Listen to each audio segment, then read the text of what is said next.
बाझरे कुछ तो कर पगला लाज रे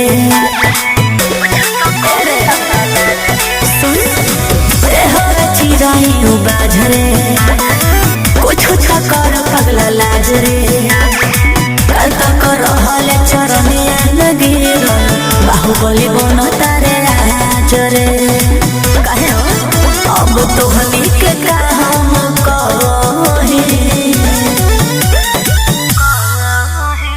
अरे काल ले जवन गोड़ छुअत रहे और आगे पीछे घूमत रहे साला आज ओकरो सम्मान चाहिए।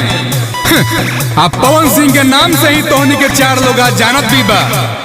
अब तोरा कितना पहचान चाहिए का केतनो पे बोले झूठे सही। अच्छा अरे केतनो पे बोले झूठे सही। माहौल खाली पवन सिंह के रही पानी दियन जाई रे तू बाही माहौल खाली पवन सिंह के रही। अरे जिया हो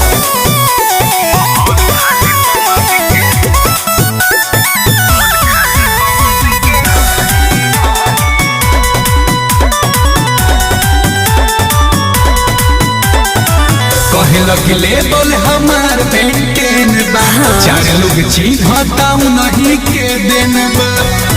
ऐसन का सुना पहले ठीक रहले आज भइले जखन आवर ओहि जैसे शुरू होला ओहि जे खत्म बाबू जम जय बजम जैसे दारी।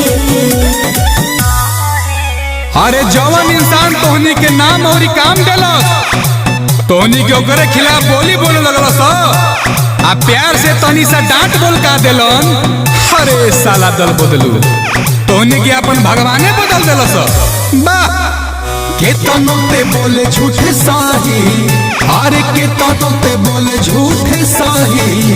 माहौल खाली पवन सिंह के रही पानी दियन जाई रे तू बाही माहौल खाली पवन सिंह के रही। अरे जाना